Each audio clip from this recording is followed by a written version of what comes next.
सर्वेश्वर सर्व विशेष वेता स ईश्वर सर्वेश्वर सर्वस्य ईश्वर शासक इति सर्वेश्वर परमात्मा सर्वेश्वर सर्व शब्देन परमेश्वरेतरा इतरेषां सर्वेषां ग्रहणम जीवानां की चेतना अचेतना नाम सर्वेषां ईश्वर सर्वेश्वर सर्व विशेष वेता सर्वे जे विशेषा विशेषो नाम भेद सर्वे जे भेदा सन्ति तान सर्व विशेषान वेत्ति जो असौ सर्व विशेष वेत्ता तरी सामान्य न जाना द्विधा ही वस्तु ज्ञायते सामान्य न विशेषेण ज सर्वज्ञ सर्वविद ऐसा स्थिति ज सर्वज्ञ सर्वविद उभयम कथम उपातम तरी व्याख्यायते सर्वम सामान्य न जानाति सर्वज्ञ सर्वम विशेषेण वेत्ति सर्वविद सामान्य न वा घटत्वेनापि घट ज्ञानम जानाति तद्व्यक्तित्वेनापि घटस्य ज्ञानम किं वा घटे जे जे विशेषाः सन्ति भेदता गुणः वा धर्मः वा यात्यादेव वा तान् सर्वान्नेव परमेश्वर साक्षात् करोति परोक्ष ज्ञानम नास्ति ईश्वर साक्षात् ज्ञानम जायते अतः साक्षी भूतो असौ इति मया पूर्वमेव आवेदित सर्व प्रकाशकत्वेन सामान्येनापि प्रकाशते विशेषेणापि सामान्येनापि जानाति विशेषेणापि जानाति नास्ति किंचित जब परमेश्वरेण अज्ञातम समस्त समस्त शक्ति ही समस्ता सर्वा सकला कलया सहिता अशेषा इत्यर्थ शक्ति जस सोऽसौ समस्त शक्ति ही परास्य शक्तिर विविधैव श्रूयते स्वाभाविकी ज्ञान बल क्रिया श्वेता स्वतरोपनिषद परा उत्कृष्टा अस्य विविधा अनंता शक्तयः श्रूयते भगवान की विविध विविध उत्कृष्ट शक्तियां जो है सुनी जाती उत्पादक शक्ति पोषक शक्ति निग्रह कारिणी शक्ति अनुग्रह कारिणी शक्ति का शक्ति नास्ति परमेश्वर अनंत अनंत शक्तियां परमेश्वर में सुनी जाती अतः समस्त शक्ति परमेश्वरात्मा परमेश्वर परमश्चासो ईश्वर इति सर्वमहत् परमोत्कृष्टा पूज्यमानै परम शब्देन अधिकार्थे सर्वोत्कृष्ट पर इंद्रियाणि पराण्याहु इंद्रियेभ्यः परम मन सबसे पर कौन है इंद्रिय पर मन स्थौल्याद विरहितम सूक्ष्मम सूक्ष्मम सर्वांतर्भूतम शरीरम तावत् स्थूलम तस्मात् परम इंद्रियम इंद्रियात् परम मनः मनः सर्वानुगतम भवति सर्वे इंद्रियम अनुगतम मनो भवति मनसः तु परा बुद्धि बुद्धेस्तु महान बुद्धेरात्मा महान पर बुद्धिवृत्ति तस्मान् महान महतत्वं परम महतः परम अव्यक्तम इति उपनिषद अस्ति गीतायाम् अन्यः जो बुद्धे परतस्तु सः बुद्धेरात्मा महान पर महतः परम अव्यक्तम अव्यक्तात् पुरुषः परः सब पुरुषः परमात्मा सर्वस्मात् सूक्ष्मतरः सर्वांतर्भूतः सबके भीतर भीतर छिपा साक्षात नहीं परमेश्वर परमेश्वर चासौ आत्मा इति परमेश्वर आत्मा आत्मा आत्मा आत्म शब्द व्युत्पादनीय आत्मा शब्द की व्युत्पत्ति करनी चाहिए कुछ लोग थोड़ा हिंदियों में पढ़ते राष्ट्र भाषा इसका भी सम्मान अतति सर्वत्र व्यापनोति इति आत्मा अत धातु मन प्रत्यय कृते सति कर्तरि अतति अत धातु गते अर्थक अतति इव इत्यर्थ अतति गमनम कथम करुच्छेद गमनम नाम अप्राप्त देश प्राप्त परमात्मा जदा सर्वत्र ईश्वर जब सब जगह ठसा ठस भरा है तो कहाँ से कहाँ जाएगा बताइए कौन देश ऐसा है कि जिसको प्रापण करे तो इसलिए सर्वत्र प्राप्त तो गति की उत्पत्ति कैसे करेंगे गतम इव सर्वत्र प्राप्तम इव सर्वत्र प्राप्नोति इव मानो सबको प्राप्त कर लिया है। ये ईशावास्योपनिषद में पूर्व मर्षत, मन से भी जो है गतिशील है। मन से गतिशील क्या होगा? तब मन अभी जाएगा जहाँ, उसके पहले ही व्यापकत्व न परमात्मा अवस्थित है। जैसे कह सकते हैं कि मन से भी आकाश की गति तीव्र है। आकाश में कौन सी गति है कि मन से ज्यादा दौड़ेगा? लेकिन मन अभी पहुंचा है जहाँ पर, वहाँ आकाश पहले से ही अवस्थित। यही गति का अर्थ है, गच्छति। एष सर्वेश्वर समस्त आत्मा अत्तातत्य गमने इति आत्मा व्यापक हित आदत्ते सर्वान विषयान इति आत्मा।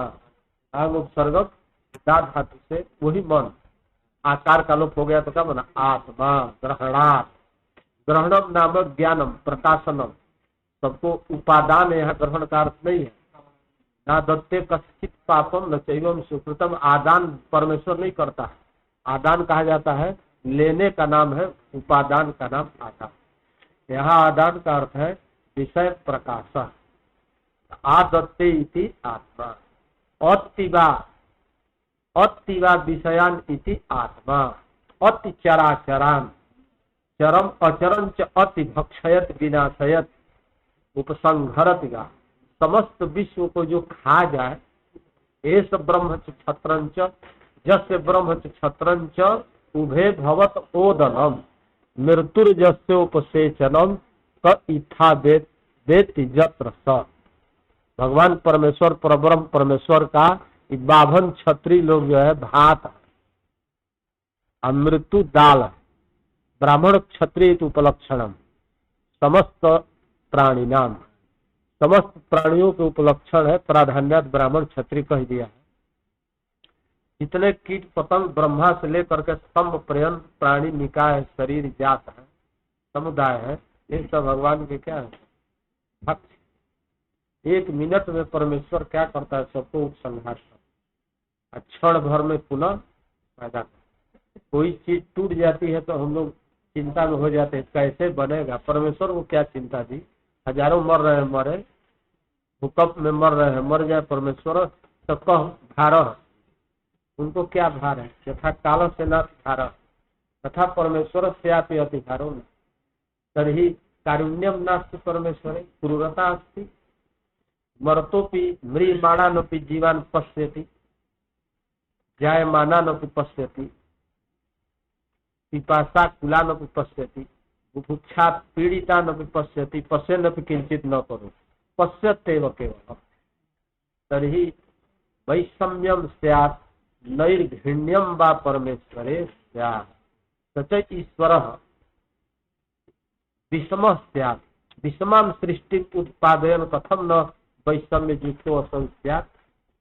कांचित सुखिनः करोति, कांचित दुखिनः करोति, कांचित पीड़ितान अपीड़ितान ऐश्वर्य प्रमत्तान कांचित करोति, कांचित दरिद्रान भिक्षमाणान सर्वत्र कणम कणम प्रतिकणम भिक्षमाणान पुरुषान करोति चेत विषमः कथम। अति पीड़ितान दृष्ट्वापि न प्रसीदति इति नैर्घृण्यम। घृणा करुणा दया, निर्गता घृणा जस्मात् स निर्घृण, घृणा नहीं, घृण निर्घृण से भाव नैर्घृण्यमिति वैषम्य नैर्घृण्य इति दोषद्वयम् ईश्वरे आपतत्। तत्सूत्रकार ब्रह्म सूत्रकार भगवान बादरायणः समाधत्ते वैषम्य नैर्घृण्ये ही न सापेक्षत्वात् तथा ही दर्शयत श्रुति। वैषम्य नैर्घृण्य रूप दोषद्वयम् परमेश्वरे न। परमात्मा न विषम है न निर्दय है, अपितु करुणा सागर है।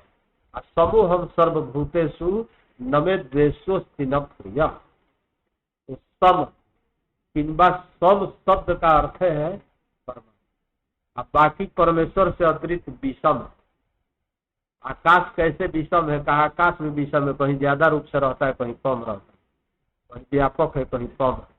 वायु भी कहीं ज्यादा है, कहीं कम है, पृथ्वी कहीं ज्यादा है, कम है, विषम। और परमात्मा जो है सर्वत्र सम। कुतः सापेक्षत्वात् नहीं निर्मिमीते परमेश्वर स्वतंत्र न च उपसंहरति स्वतंत्र अपितु प्राणी नाम कर्माणि अपेक्ष। कर्माणि अर्थात कर्मजन्य संस्कारान अदृष्टं च अपेक्ष अपेक्ष निर्मिमीते पालयति च उपसंहारे। जब प्राणियों के कर्म को देख देख करके उसको बनाना है, पालन करना है और नाश करना है, तो परमेश्वर का क्या दोष? अपना कपार ठोकना चाहिए जीवात्मा को कि हमारे तकदीर में नहीं था तो हम क्या। काल ही कर्म ही ईश्वर ही मिथ्या दोष, अपना दोष नहीं। ईश्वर जो है दयालु होता है, चाहता रहता है। पतंतम पीड़ितम दृष्टवा तपति तस्य हृदय कथम हम अस्य उदाहरण ऊर्जाम। आदमी पीड़ित रहता है तो ईश्वर को बड़ा कष्ट होता है, सोचता है कि इस भक्त को ऐसे हम मुक्त करें, अभी तो प्रारब्ध कर्म फल भोग करना शेष है। तो दया करेगा दयालु।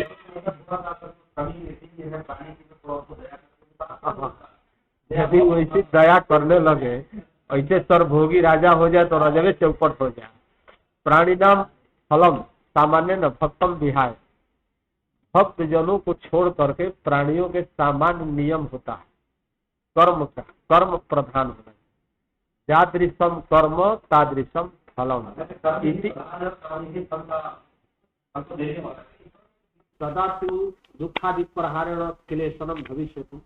संसारिक पदे में यदि अचेतनम तरी अचेतने किम दुखम किम तस्मात् पुरुष पदम अपि अत्र दातव्यम चेतनम संसारिणम दुखा करोति।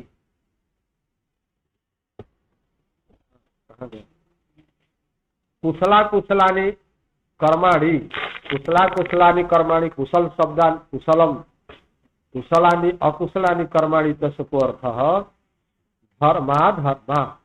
कुशल कर्म धर्म, अकुशलम कर्म अधर्म।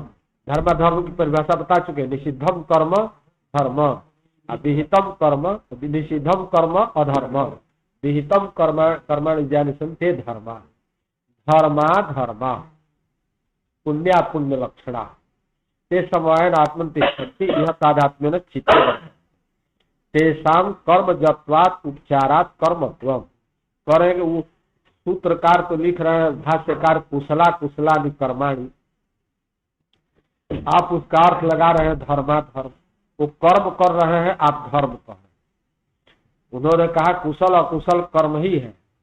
क्लेश कर्म पद से जो सूत्र में क्लेश कर्म है, उस कर्म पद का धर्म अर्थ है ऐसा तत्व वैशार्दी का। आप भाष्यकार कह रहे हैं कि वो कर्म का मतलब है कुशल कर्म अकुशल कर्म।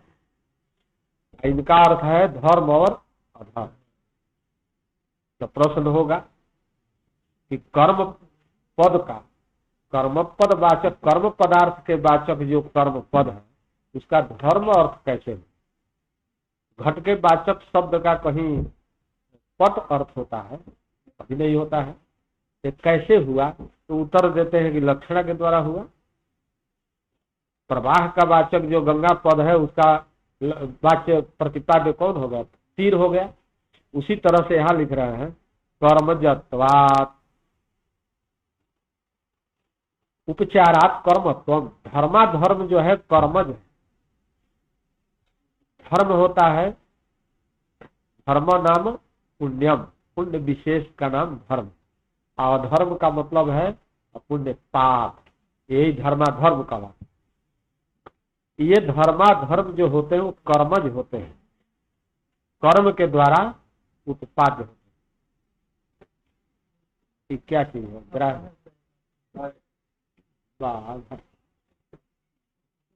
तो तेषां च कर्मजत्वा तेषां धर्माणाम अधर्माणाम च कर्मजत्वात् उपचारा औपचारिक गौण व्यवहार उपचार। यह गौण व्यवहार सब उपचार शब्देन उच्यते। यत्र शब्द सादृश्यादिवशात् ताथ्यात् ताधर्म्यात् तात्सादृश्यात् च अन्यत्रार्थे शब्द यत्र प्रयुज्यते सच शब्द गौण उच्यते। तन्निष्ठा जा सती सा गौणी वृत्ति उच्यते। प्राचीन काले गौणी वृत्ति पृथक आसीत्, लक्षणा च पृथक। अवांतरवर्त भी आचार्य लक्षणाया भेद विशेष गौणी लक्षणा इति। सादृश्य सादृश्यात् मता गौणी सादृश्येतर संबंधा शुद्धा तु सकला मता। सादृश्य संबंधे न जा उपचार अन्यत्र अन्य शब्द से अन्यत्र प्रयोग सा गौणी लक्षणा उच्यते। यथा सिंहो माळवक और गौरवाहिक गौरयम गौरवाहिक इत्यादि गौणी लक्षण। सादृश्येतर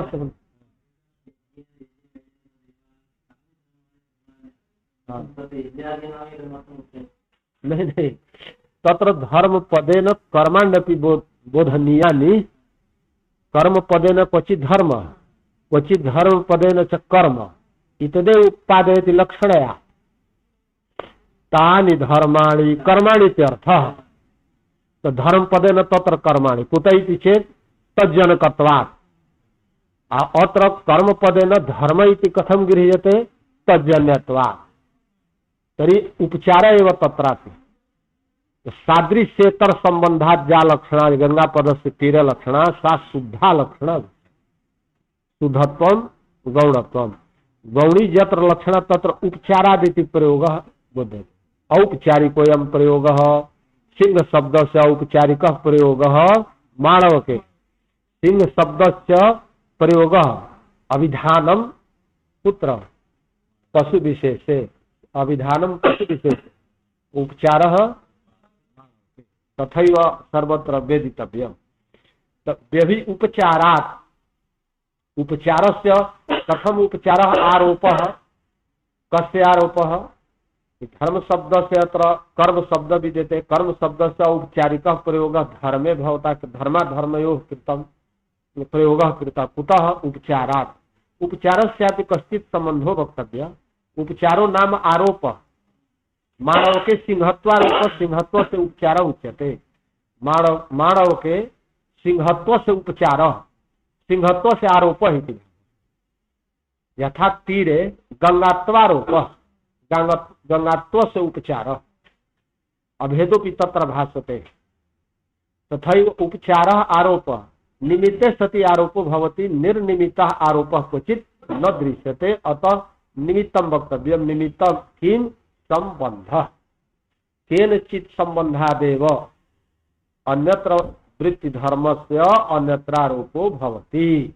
यथा चाकचिक्य सादृश्यादेव अन्यत्र गतस्य रजतस्य आरोपः कुत्र सुप्तिकायाम्। अत्र निमित्तं किं का निमित्तं संबंधः कोऽयं संबंधः तज्जन्यत्वं संबंधः। कर्मजन्यः धर्मः कर्मजन्यः अधर्म तज्जन्यत्वेन संबंधेन धर्म कर्म पदस्यापि धर्माधर्मयोः प्रयोगः। समझ गए ना। लोक में भी देखा जाता है कि पिता के पुत्र में पिता का व्यवहार, क्योंकि गर्गस्य गोत्रापत्यम गार्ग्य। अब बहुवचन में गर्गाई में काबली गर्ग जी आ रहे हैं। गर्ग के लड़का नाती बेटा पोता है।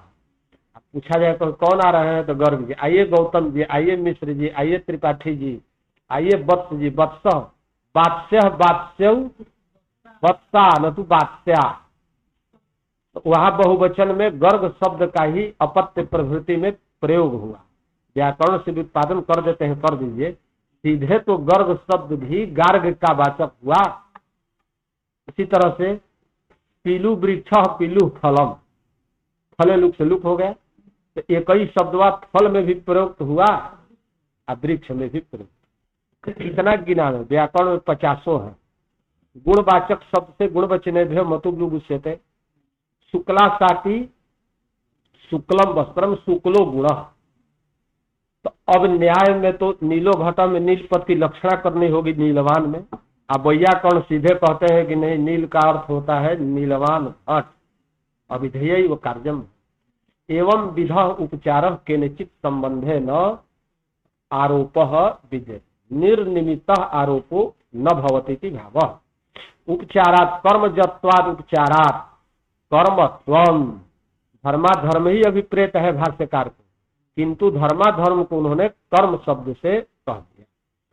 विपाक क्या कहे, विपच्यते इति कर्मणि घय विशेषण पच्यते जो असौ पच्यते परिणीयते जो असौ सब विपाक फलम। विपाका कर्म फलानी। विपाक कौन है आगे कहेंगे, जात्यायुर्भोग विपाक, जातिश्च आयुश्च भोगश्च इतरेतर जो द्वंद्व, जात्यायुर्भोगा यही विपाक है।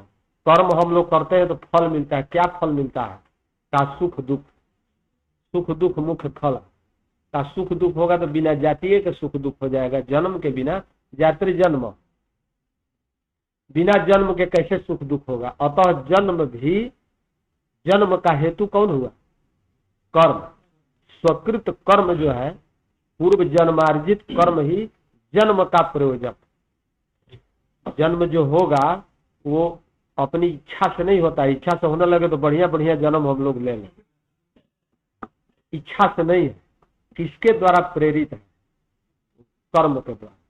सबका विवेचन यह लिखेंगे कि आयु का जन्म जाति लीजिए अथवा जन्म लीजिए। जन्म माने आद्य क्षण संबंधो जन्म, शरीर का आदि क्षण संबंध का नाम है जन्म। चरम क्षण संबंध ध्वंस क्या है, मृत्यु। बस अंतिम क्षण में शरीर का प्राण का संबंध खत्म हुआ तो मृत्यु हो गई, ये जन्म। तो जन्म का मतलब कि गर्भ से हम लोग निकलते हुए जन्म नहीं है, जन्म पदार्थ पहले से ही स्वर्ग से निकलता है जीवात्मा वहां, तो पहले कहाँ पर प्रथम आहुति में जाता है, देवता लोग उठा कर उसको फेंकते हैं आकाश में, प्रथम जन्म हुआ है। आकाश के बाद आकाशाभिमानी देवता उसको बादलों में फेंकता है, मेघ में। मेघाभिमानी देवता वर्षण के द्वारा पृथ्वी पर आया, जीवात्मा की दुर्गति पृथ्वी पर आया। पृथ्वी पर वर्षा के द्वारा आने के बाद अन्न पानादि में गया, वो भाग्यशाली रहेगा तो अन्न पानादि में जाएगा। आज यदि दुर्भाग्य है, उसका दुष्कर्म है, तो न जाने कहाँ कहाँ बह रहा है, वहां से निकलना कठिन है। चना मटर गृही जवादिक में गया, गृही जवादिक को इसके बाद चतुर्थी आहुति, चौथी आहुति, उसको कूटा गया, पीसा गया, जीवात्मा उसी के साथ पीसा जा रहा है, कूटा जा रहा है, पकाया जा रहा है, उसको दुख सुख नहीं है। इसके बाद चौथी आहुति पिता के मुख, पिता के मुख में गया, पेट में उदर में गया, तो वहां रक्त रुधिर मांस इस तरह से पाचन क्रिया हुई। सप्त धातव, सातों धातु में पहले रस, बीज, अस्थि, मज्जा एवं क्रमेण बीरजे गतः। अब उस बीर्ज को पिता जो है 12 वर्ष तक जीवन पर्यंत धारण करता है, जब तक जन्म उसका नहीं हो, पुष्ट करता है। पिता भी पुत्रम धारय थी, माता केवलम गर्भम धारय, बीजन चतः धारय। जैसे चना मेटर है, उसमें फली लग जाता है, तो फली लग गई तो बीजोत्पादक की योग्यता आ गई। अरे कुछ दिन पकने में लगेगा ना, आगे बस बाली लग गई, उसके भीतर चना मटर हो गया तो हो गया, कुछ दिन तक पुष्ट रहता। तादृशम शरीरोत्पादनानुकूलम बीजम धारयत। तदनंतरम पंचम्याम आहुतौ पुरुष वचसो भवन्ति इति उपनिषद अनुसारेण, पांचवी आहुति उस जीवात्मा को हुई गर्भ, माता के गर्भ। तदनंतरम पुरुषाकृति भक्ति, पुरुष की आकृति का। वहां पर लिखते हैं तत्र जे रमणीय चरणाते रमणीयम योनिम आपद्यन्ते ब्राह्मण योनिम क्षत्रिय योनिम, ये च अरमणीय चरणा कपूय चरणा भवन्ति ते कपूयम योनिम आपद्यन्ते यथा स्वयोनिम सुकर योनिम चंडाल योनिम।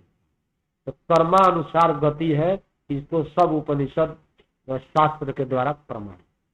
कुशल कर्म होगा तो कुशल शरीर, अकुशल कर्म होगा तो अकुशल शरीर। अनेन शास्त्र प्रमाणे में ज्ञायते कर्मण्येव जन्म प्रयोजकानि सन्ति, कर्म ही जन्म के प्रयोजक। इसी भाष्य में आएगा कि मृत्यु के प्रयोजकानि, मृत्यु प्रयोजकानि प्रयोजकम तर्हि किम, कहा कर्माण्येव मृत्यु प्रयोजकानि, जन्म प्रयोजकान्यपि कर्माण्येव। जब सूक्ष्म शरीर में आता है जीवात्मा, तो खाली पुरुष के शरीर में प्रवेश होता है, स्त्री शरीर में नहीं, किसी किसी भी शरीर, नहीं, किसी भी स्त्री में तो नहीं होगा। पुरुष का मतलब यहाँ पुलिंग से नहीं है, पुरुषः आत्मा, स्त्री शरीर में रहे चाहे पुरुष शरीर, स्त्री शरीर में जाता है तो दोनों के शरीर में जीवात्मा है। हाँ जी। ऐसा दो पैदा होने चाहिए हर समय। दोनों पे। क्या स्त्री के शरीर में सूक्ष्म शरीर है, हाँ पुरुष के शरीर में है। हाँ जब मिलन होता है तो दो होना चाहिए साथ हाँ। में। मिलकर एक होते हैं। नहीं, हर समय होना चाहिए ना कि दोनों के शरीर में। नहीं, दोनों मिलकर के एक ही होते हैं। जैसे जमीन और बीज मिलता है तो बनता तो एक ही है। अरे सुनिए, व्यर्थ के बकबक करने से क्या फायदा। पहले इनका प्रश्न समझिए कि क्या कह, ये कह रहे हैं कि दो पुरुष हो गए, स्त्री के भीतर शरीर में रहने वाला भी पुरुष है, उसको पुरुष शब्द से न कहा जाएगा, और पुरुष जो है पति, उसके शरीरांतरवर्ती जो है वो भी पुरुष ही है, दोनों पुरुषों का संयोग है। ये बात नहीं समझ में आ रही है, ये नहीं समझ रहे हैं। न पुरुषयो संयोग अपितु पुरुष शरीरयो संयोग है। सुनिए ना, जन्म शरीर का होगा, पुरुष का जन्म नहीं है, न उसमें पुरुष निमित्त है। अभी भी कहा पुरुष असंग है, अविद्यावसात कथनचित उसको अभिमान मात्र पैदा होता है। अहम उत्पादयामि पुत्रम अजनन्या अभिमान मात्रम मम गर्भे पुत्रोयम विद्यते अहम गर्भाद उत्पादयामि इति अभिमान मात्रम न च पुरुषाध्यान अन्य पुरुष कश्चित उत्पद्यते। पुरुष यदि उत्पद्येत न च कश्चित उत्पत्ति हेतु न च स्वयं उत्पद्यते। पुरुष का किसी भी तरह से, किसी भी प्रकार से किसी पदार्थ के साथ संबंध नहीं है, न उत्पादक है, न उत्पन्न हो सकता है, नो मारक है, नायम हंति न हन्यते। इसलिए यह शंका नहीं है, दो शरीरों के तत्व से एक क्षेत्र है और एक क्या चीज है, बीज है। दोनों बीज नहीं है, अपितु एक क्षेत्र है, माता क्षेत्र है। और इसे भगवान का क्षेत्र कौन कहा है, यही ब्रह्म, महत ब्रह्म ही हमारा क्षेत्र है। तस्मिन गर्भम दधाम्य, और संभव सर्वभूतानाम ततो भवति भारत। क्षेत्र है माता, आ बीज प्रदाता, तस्मात् बीज प्रदः पिता, बीज को प्रदान करने वाला पिता। हाँ, हाँ, जब हम ये कह रहे हैं कि पुरुष के रूप में जनरल जीवात्मा हाँ, तो इस शरीर में भी पुरुष का प्रवेश होता है। हाँ, प्रक्रिया हाँ, हाँ, हाँ, वो सब शरीरों में जाए। हाँ, तो उसको पुरुष क्यों कहते हैं? पुरुष से यहाँ पर पारिभाषिक हो गया आत्मा। हाँ, हाँ, है कि एक है बीज का पदार्थ, हाँ, वक्ता, हाँ, एक है भूमि, हाँ, आधार। हाँ, तो क्या आधार में हाँ। वक्ता से पहले बीज आता है? नहीं आए, कहाँ से आएगा? नहीं आया। नहीं, तो इसका मतलब ये हुआ हाँ। कि जो भी बीज आता है, जो वो भी सब पिता से। आत्मा आता है, तो पहले पिता के शरीर में प्रवेश करता है। हाँ। तो भूमि है, उसमें कोई हाँ। जीवात्मा प्रवेश नहीं नहीं करता। बिल्कुल ठीक कहा। हाँ, हाँ, सुनिए एक बात, चना मटर गेहूं इत्यादि व्रीहि जवादी में जब वो जीवात्मा आया, कूटा गया, पीसा गया, पति पत्नी दोनों ने खाया। अब आपका कहना है कि उसका प्रवेश माता के शरीर में नहीं, कुतो नास्ती है, किंतु उत्पन्न नहीं होगा, वह उसके शरीर में रहेगा, गलेगा, पचेगा। क्या आप समझ रहे हैं कि चना मटर सड़ गया, उसमें जीवात्मा नहीं है? वहां लिखा है उपनिषद में कि तस्माद निर्गम दुर्निष्प्रपतितरम भवति। वहां से निकलना अत्यंत कठिन है। यदि वो पिता के शरीर में जो जीवात्मा प्रविष्ट है वो बीजक क्रमेण गर्भ में जाए, माता के शरीर में यदि कोई प्रवेश है तो उसी तरह से माता के शरीर मर जाएगा, गल जाए, पृथ्वी आदि में जाएगा। अब कहिया निकलेगा भगवान जाए। हाँ, हाँ, हाँ, हाँ, हाँ।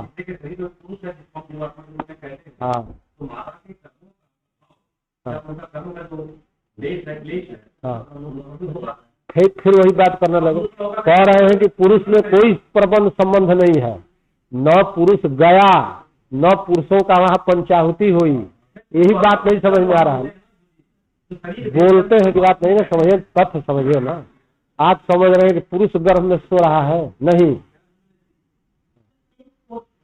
हाँ, जब क्षेत्र में पड़ा हुआ बीज, हाँ, बीज कहिए, वहाँ बीज है।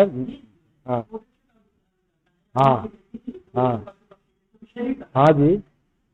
स्वाभाविक रूप से अन्न इत्यादि के माध्यम से हाँ उस क्षेत्र में पहुंचा, हाँ वो उसकी पल्लवित या विकसित क्यों नहीं? हाँ भाई, प्रश्न कह प्रश्न। नहीं, हाँ जो वक्ता के बिना हाँ स्वाभाविक रूप से अन्न इत्यादि के माध्यम से हाँ जो क्षेत्र रूप है, हाँ हाँ शरीर में जीवात्मा का प्रवेश है, हाँ, योनि के माध्यम से नहीं। मारे बिना बीजे का हो जा के कहने का मतलब तद बीजम नास्ति।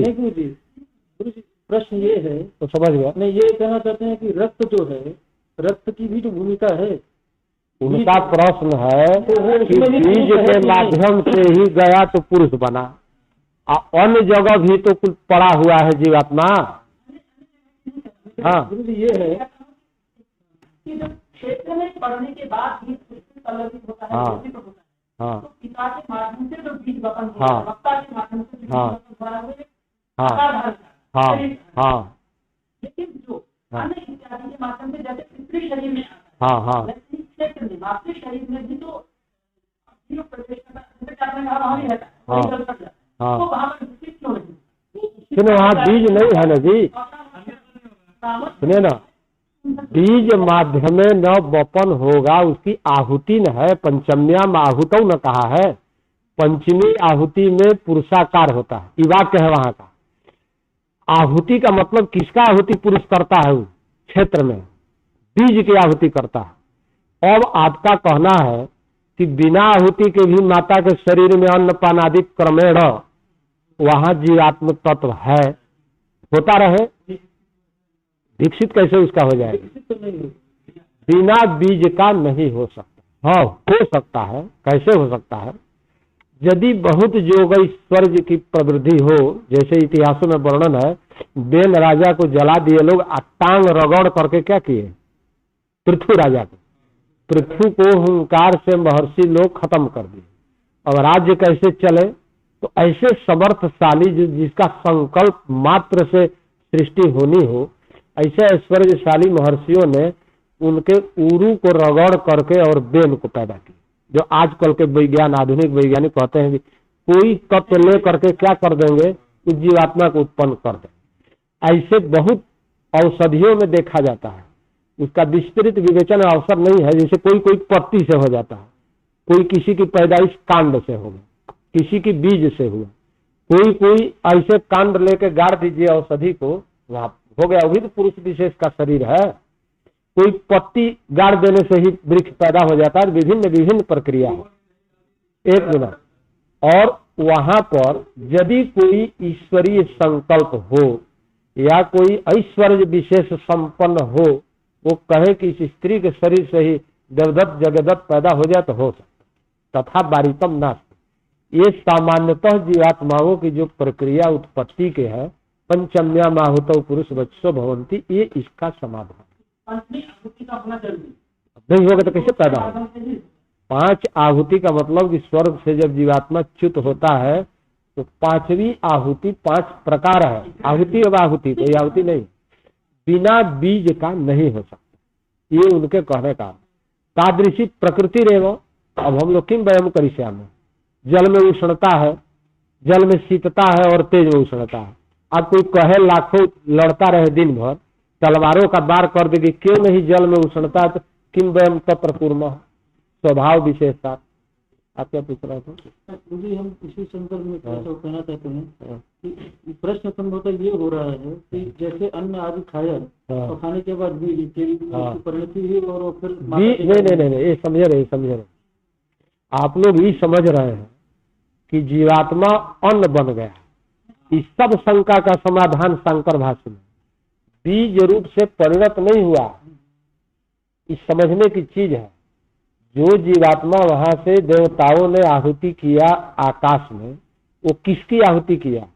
पुरुष के स्वरूप की नहीं, जाने आने वाला सूक्ष्म शरीर लिंग है। लिंग शरीर उत्क्रमण गति या गति सूक्ष्म शरीर की होती है, पुरुष की नहीं होती है। पुरुष तो अवस्थित है, वहां भी है यहाँ भी है। कौन? सुनिए सुनिए सुनिए, घड़े को उठा करके यहाँ से बम्बई ले गया, ले जाना, गमनागमन गति क्रांति किसकी हुई? घड़े की। अब आपका सवाल है कि उसके भीतर आकाश है कि नहीं है? क्यों नहीं है? व्यापक है तो। सर्वमूर्त संयोगित्वम व्यापकत्वम, फूल शरीर के साथ भी आत्मा है, छोड़ करके गया नहीं, जहां से छूटा वहां भी पहले से ही है। वो तो अनादिकाल से अपनी जगह से हिला भी नहीं, न हिला न डोला, गया आया केवल सूक्ष्म शरीर। इसी विज्ञान को समझना है। खाली आप समझ रहे हैं कि चला गया पुरुष, पुरुष काहे के लिए जाएगा? उस ठसा ठस सब जगह भरा जाएगा कहाँ? वो जो है उसकी कहीं गति आगति नहीं है। गति आगति किसकी हुई? सूक्ष्म शरीर की। अब ये मत समझिए कि सूक्ष्म शरीरावच्छिन्न पुरुष नहीं है किंतु गतिशील नहीं है। जैसे आकाश नियमान व्यपदेश करना हो कर लीजिए, नहीं कहेगा घटाकाश यहाँ से वहां तक चला गया, चला जाए, किंतु स्वभावता आकाशे गति नास्ति। तो सूक्ष्म शरीरावस्थापन भी वही पुरुष है, असूक्ष्म शरीर स्थूल शरीरावच्छिन्न भी वही पुरुष था।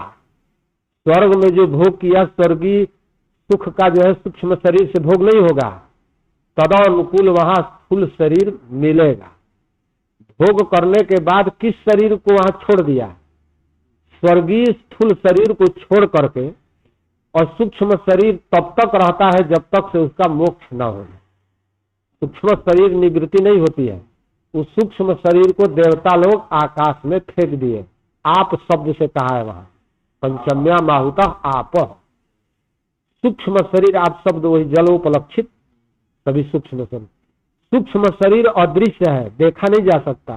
बैठे रहिए कमरे में, दीवार के भीतर से निकल जाएगा, हम लोगों को पता नहीं।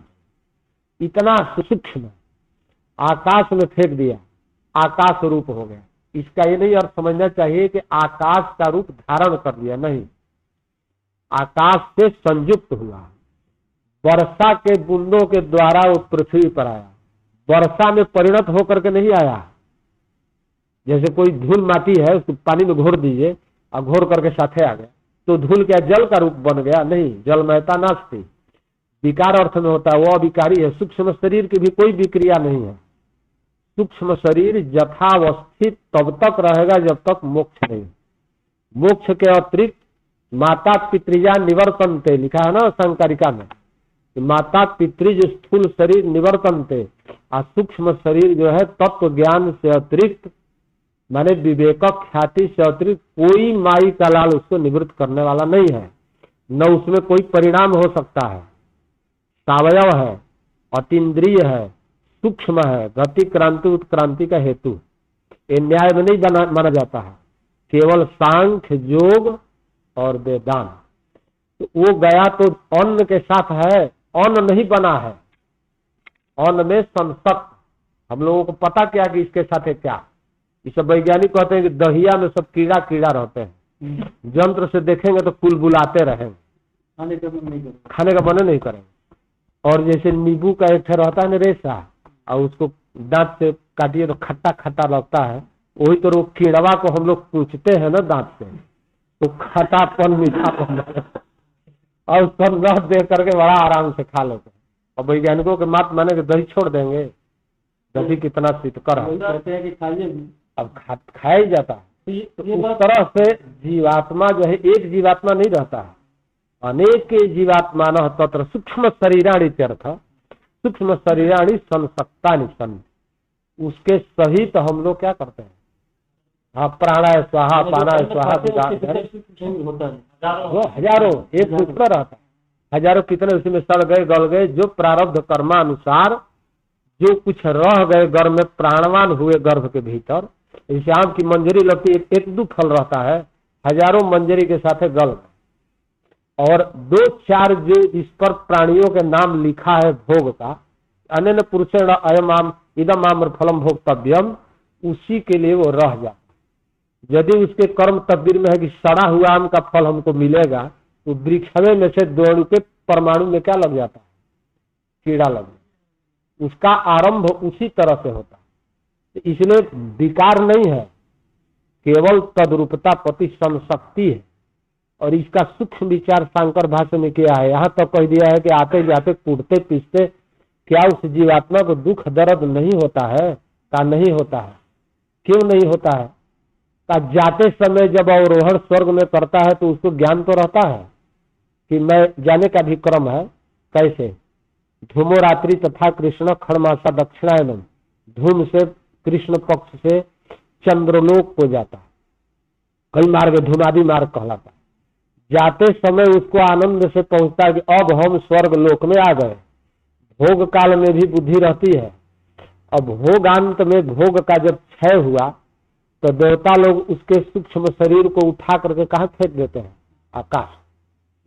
उसके बाद आकाश की प्रथम आहुति से लेकर के और पंचमी आहुति के बीच में क्या क्या उसकी दुर्गति, उसका कुछ भी ज्ञान नहीं। दृष्टांत दिया है भगवत पाद शंकराचार्य। जैसे चढ़ते समय वृक्ष पर तो आदमी को ज्ञान होता है कि अब इस डाल को पकड़ रहे, इसके बाद है, इसके बाद अब मिला ही है, अब मिला ही है। किंतु जब डाल छूट गई तो अस्पताले में होश आता है। इसके बीच में उसको मालूम नहीं है कि हमको कौन ले जाने वाला है, कहाँ ले गया, सब मूर्छित प्रज्ञा हो जाती। उसी तरह से जब वो जन्म ले लेता है ना, तब उसको मालूम होता है कि अब हम है उसके बाद है। जीव माने हुई सूक्ष्म शरीर, जीव संज्ञा उसी के अंतःकरण विशिष्ट। कहाँ? जाते समय अनुभव होगा। जाते समय तो है, जमराज खींच के ले जाए उसको अनुभव होगा, सुख दुख आदि सब। कहाँ? कुल कथा कहने के बाद वही बात कह रहे हैं कि पुरुष व्यापक है। शरीर जहां भी जाएगा तदौच्छिन्न पुरुष तो रहना ही है, किंतु सुख दुख का भागी वास्तविक जीव कहलाते। जीव माने बुद्धि। बुद्धि को पुरुष से पृथक करके नहीं दिखा सकते। जड़ हो गया तो जड़ ही जीव कहलाता है, चेतन बुद्धि नहीं है। चेतन के संयोग से वो बुद्धि चेतन की तरह मालूम होती है। चेतन का अभाव कैसे होगा भाई? ले तो जो व्यापक पुरुष पदार्थ है, आकाश का कहीं अत्यंत अभाव हो सकता है। आकाश सब जगह व्यापक है। इसी तरह से यदि कहिए कि कदाचित किसी काल विशेष में, किसी देश विशेष में पुरुष का संयोग नहीं है किसी के साथ, ये कहना बिल्कुल बेवकूफी है। सदैव पुरुषेण सह संयोग। जब तक से विवेक ख्याति और सूक्ष्म शरीर आदि का नाश नहीं हो जाता, नाश माने विलय, प्रधान में विलय नहीं हो जाता, तब तक सूक्ष्म शरीर किम पुरुषात् व्यतिरेकेण भविष्यति, कभी नहीं रह सकता। पुरुषात् व्यतिरेकेण, चेतन व्यतिरेकेण सूक्ष्म शरीर को कहीं हटा करके नहीं दिखा सकते हैं। कहाँ ले जाएंगे? जब सर्वत्र चित्त पुरुष व्यापक है और कहिए कि हम सूक्ष्म शरीर यहाँ से उठा के वहां ले गए, उसी तरह से पागलपन है। घड़ा को वहां से वहां तक्षा देंगे तो आकाश से व्यतिरिक्त रहेगा।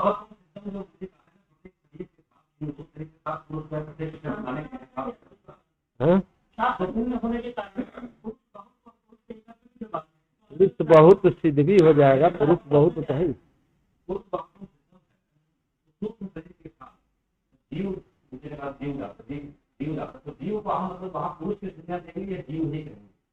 जीव और पुरुष में कोई भेद इसलिए नहीं है कि पुरुष को यहाँ स्वरूप निर्धारण किया। स्वरूप पुरुष का क्या है? चिन्ह मात्र स्वरूप। पुरुष का वास्तविक स्वरूप चिन्ह मात्र है। समझे कि नहीं समझे? लोक में चिन्ह मात्र पुरुष, ऐसी बुद्धि किसको है? सब अपने को शरीरादि विशिष्ट समझते हैं। अहम पुरुष, अहम आत्मा, कोयम आत्मा। चिन्ह मात्र आत्मा लोक में प्रसिद्ध नहीं न है। शास्त्र न कह रहा है कि चिन्ह मात्र पुरुष है। हाँ हाँ हाँ, नहीं सुने, वो तो दोष है, उस दोष दुरुधर है, दोष ही है। किंतु सांख्यो भूतवा जो योग शास्त्रज्ञो भूतवा हम बच में किंचित, उसका तात्पर्य यह है कि आप एक शरीर जैसे है और शरीर का और पुरुष का संयोग संबंध है।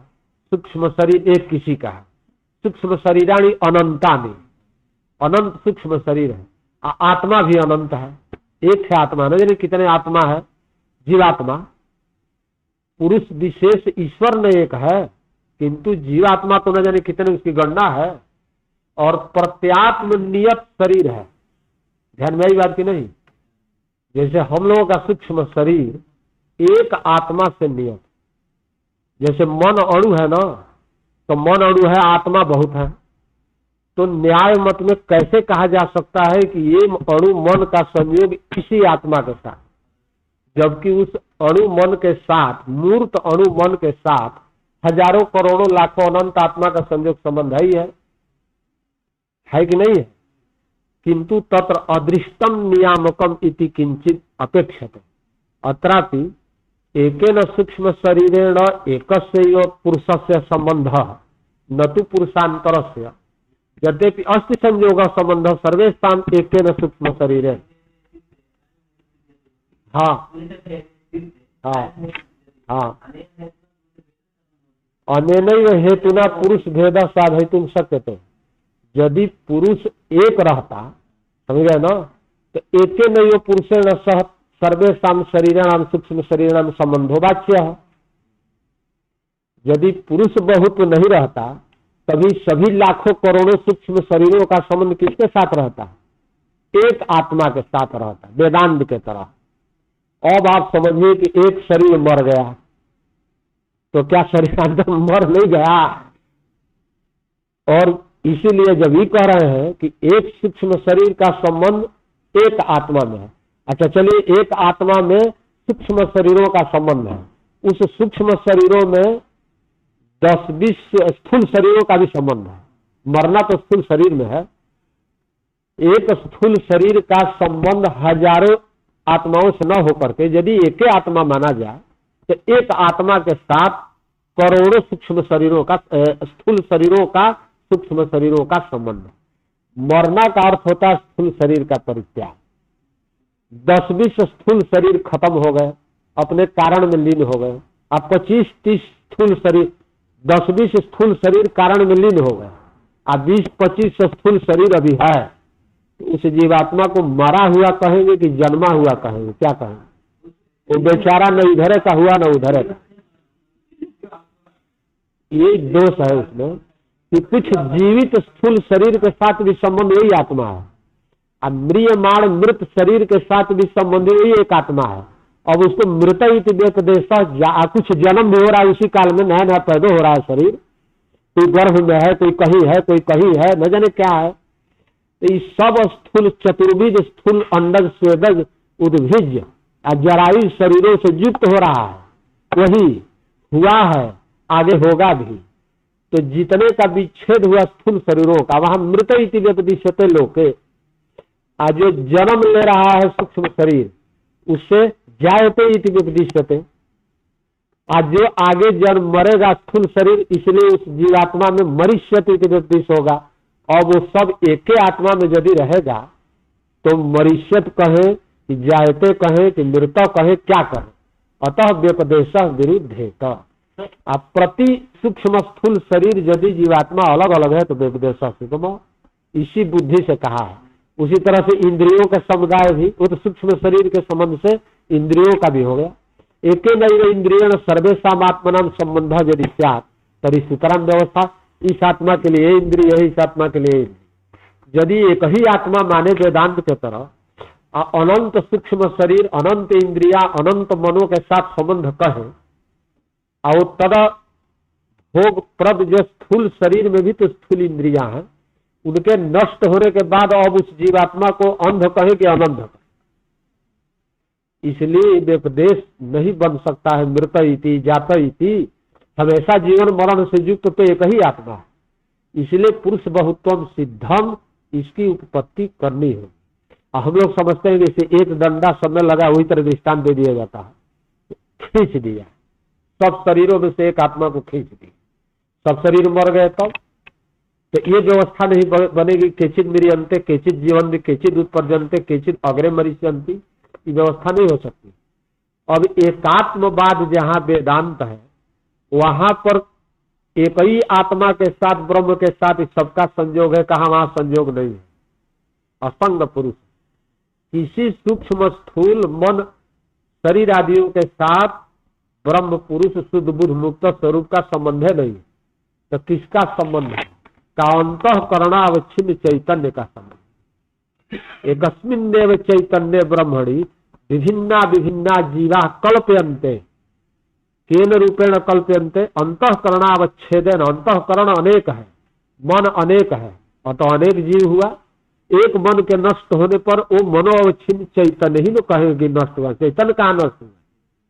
जैसे एक ही आकाश 1000 घड़ों से अवच्छिन्न है, और एक घड़ा के फूट जाने पर आप क्या कहेंगे कि ब्रह्म आकाश सभी घड़ों में से निकल गया?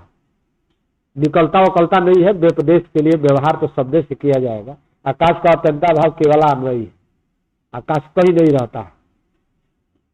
आकाश आकाशम क्वचिदपि नास्ति, उसका अभाव केवला नहीं, लेकिन व्यवहार के लिए कह दिया जाता है इसमें आकाश है, उसमें आकाश है, उसमें आकाश है, तथा अवगंतव्यम सिद्धांत को छोड़कर। इसलिए पुरुष बहुत की सिद्धि का तर्क यही है।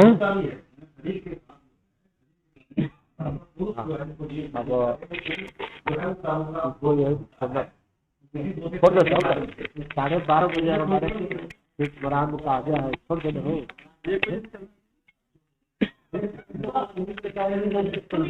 जैसे कहते हैं संसार मही उभर से बीजा है, और ईश्वर की सिद्धि करते हैं, और बीज कार्य करते हैं निमित्त कार्य।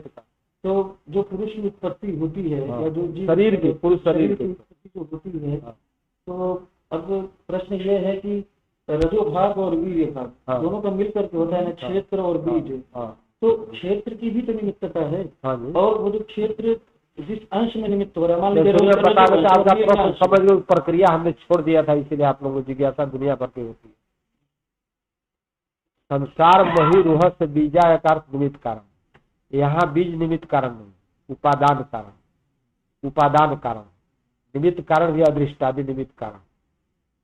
जब बीज और माता के गर्भ में बीज गया तो क्या अवस्था उसकी, एक एक दिन दिन की अवस्था शास्त्रों में लिखी।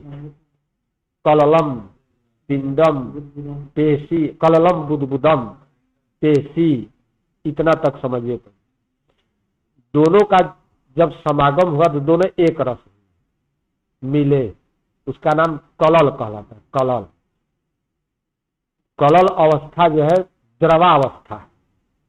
इसके बाद जैसे फेन के तरह होता है ना, उसका अवस्था होगी बुदबुद। जैसे सिरका जमाइए ना तो रख दीजिए तो पहले तो उसी तरह से रहेगा, दूसरे दिन में देखिए तो उसमें बिना आगिए का जो है बुदबुद्दी ले लेता है, और तीसरे चौथा दिन में कुछ रंग बदलने लगता है, काठिन्य वहां नहीं है। तो उस तरह से प्रथमे श्वेतास्तर उपनिषद पढ़ेंगे ना, उसमें कुल प्रक्रिया लिखी। जो शरीर का उपादान हेतु है बीज और रज है, दोनों उपादान है, दोनों है। अकेले यदि बीज उपादान हेतु कहें तो पृथ्व्याम पातितम बीजम जाए तब पुरुषाकार। अतः रजो अंश भी उपादान हेतु कहना हो। यदि रजो अंश ही केवल उपादान हेतु हो तो केवलम रजस्वला स्त्री को भी पुत्र धारण हो जाए बिना पुरुष के संयोग से, किंतु उभाभ्याम संयोगे न जाय मानव संयोग उभयो हो बीज क्षेत्रयो हो। क्षेत्र नहीं कहा, क्षेत्र कहिए, क्षेत्रयो हो, अर्थात बीज रजसो हो। उनका जो मिश्रण है वो प्रथमावस्था में कहलाता है कलल। इसके बाद द्वितीय तृतीय मास में पिंड होता है। अब जैसे खूब सूक्ष्म दृष्टि से कोई चीज पैदा होता है ना, ताड़ ओड़ का फल, तो देखे तो पहले कुछ पैदा होगा, धीरे धीरे देखते देखते उसमें कुछ इतना सा बढ़ेगा, फिर इतना बढ़ेगा, फिर इतना होगा, फिर रंग रूप पता नहीं कहाँ से आ जाएगा, फिर उसमें टोपी भी आ गई। तो इस तरह से काल क्रम में निबद्ध है। इसके बाद द्वितीय तृतीय पंचमे हनि प्राण संस्कारो भवत। का तीसरे पांचवें महीने के पहले क्या प्राण नहीं था? नहीं, प्राण तो उस समय भी था जो पिता के शरीर में था। रज भी निष्प्राण नहीं है, सब प्राण है। यदि निष्प्राण हो जाए तो सड़ गल करके क्या हो जाए, विकार होकर के मृतिका का रूप धारण कर ले। इसलिए जावत शरीर में विद्यमान शरीर का जो पंचभूत है, रक्त मांस मज्जा अस्थि, सब प्राण है। प्राणे निर्गते सती सही निष्प्राणम भवती। निष्प्राण जब होगा तो विक्रिया को प्राप्त हो। प्राण रहते शरीर गल सड़ नहीं जाता है, थोड़ा घाव होता है वहां प्राण का अपक्ष है। समझे ना। तो निष्प्राण न वीर्य है न न, न निष्प्राण राजा है। प्राण की अभिव्यक्ति पांचवें महीना में, प्राणन क्रिया, अपानन क्रिया, उदानन क्रिया, समानन क्रिया इस बाद में होता। पहले केवल प्राण अव्यक्त रूप में रहेगा, इसलिए रहेगा कि सूक्ष्म शरीर में पंच प्राण भी तत्व है। सूक्ष्म शरीर में कौन कौन है, उसमें इंद्रियां भी उसी के भीतर है। वो जो बीज है उसके भीतर जो शरीर सूक्ष्म शरीर है उसमें इंद्रियां भी है, मन भी है, पंच प्राण भी है। कितना हुआ, 17 हुआ। 17 कैसे हुआ, एकादश इंद्रिय, बुद्धि, पंच प्राण। इस सप्तदासा वेदांत के अनुसार है। यहाँ कर्णम त्रयोदश विधम है, 5 प्राण भी ले लीजिए तो इनके यहाँ भी वही 17-18 तक हो जाता है। उसके भीतर प्राण व्यापार होता है। तो इसलिए वहां ये न कहिए कि दोनों उपादान हेतु का निमित्त हेतु क्या का ईश्वर में अभिन्न निमित्तोपादान माना जाता है। ईश्वरातिरिक्त जितने भी कारण है वहां निमित्त कारण अलग होता है, उपादान कारण अलग होता है। यहाँ देश काल ईश्वर ये भी सब उसमें साधारण कारण, अदृष्ट ये सब जो है निमित्त कारण, कर्म धर्म निमित्त कारण। इस तरह से शरीर की उत्पत्ति होती है। व्यपदेश होता है, पुरुषो जाता है, पुरुष उत्पन्न हुआ, बेटा पैदा हुआ, बेटी पैदा हुआ। इस संज्ञा मात्र व्यपदेश में लिख रहे हैं कि ते क्लेशादय संति अंतःकरणे व्यपदिश्यन्ते पुरुष। जितने क्लेशादि जन्म मृत्यु जरण उत्पत्ति विनाश आदि है वो केवल सूक्ष्म शरीर आदि स्थूल शरीर आदि में है। अब उपदेश किसमें होता है, पुरुष में। यही ज्ञान जब पुरुष को हो जाएगा कि हम तो न जन्मे हैं न मरे हैं, अद्यावधि हम तो अपने जगह पर अवस्थित है, कूटस्थ अविचाली ध्रुव है, हम तो हिलबे नहीं किए। और लोग कहते हैं कि आप मुंबई कलकत्ता चले गए, तो गया कौन, हम तो गए नहीं, गया कौन, जो गया सो गया, इससे हमको क्या लेना देना है। हम तो शुद्ध बुद्ध निर्गुण निर्विकार निश्चल कूटस्थ, अनादि काल से और आगे भी जो आगामी काल है उसमें हमको हिलना डोलना नहीं है। ये भावना करने के लिए योग शास्त्र। गुरु जी एक बात और बता दीजिए क्योंकि उससे जुड़ी हुई बात है। जो सूक्ष्म शरीर विभिन्न माध्यमों से आता है वीर्य तक, क्या वही सूक्ष्म शरीर रज तक भी आता है? क्योंकि रज सूक्ष्म शरीर दूसरा नहीं, वहाँ सूक्ष्म शरीर की जरूरत नहीं है। सूक्ष्म शरीरेण सह यथा वीर्येण संबंध तथैव रजसा संबंध। हाँ, दोनों का संबंध होगा तब न होगा। उसका सूक्ष्म शरीर ही स्थूल शरीर को धारण करता है। सूक्ष्म शरीर का परिणाम स्थूल शरीर नहीं है, ध्यान दिए कि नहीं। सूक्ष्म शरीर वहां है, वो परिणत होकर स्थूल शरीर नहीं हुआ। न सूक्ष्म शरीर के कोई अवयव परिणत होकर के स्थूल शरीर हुआ नहीं। प्राण क्या परिणत होकर के स्थूल शरीर बन जाएगा? वो जो रजः वीर्य में अन्य भूत मात्रा है, पंचभूत, उसका परिणाम सती पुरुषे परिणाम। पुरुषावच्छिन्न नहीं रहेगा तो परिणाम नहीं। तो स्थूल शरीरानुकूल न है रजः वीर्य, सूक्ष्म शरीर के उत्पादक वह नहीं है। वो केवल पैदा किसको कर सकते हैं? स्थूल शरीर को ही पैदा कर, क्योंकि वो आया इसलिए है कि भोगायतन शरीर है, भोगायतन शरीर स्थूल शरीर है। भोग प्राप्ति के लिए अब उसको स्थूल शरीर धारण करना है। स्थूल शरीर धारणम जन्म, स्थूल शरीर परित्यागो मृत्यु। यही मृत्यु और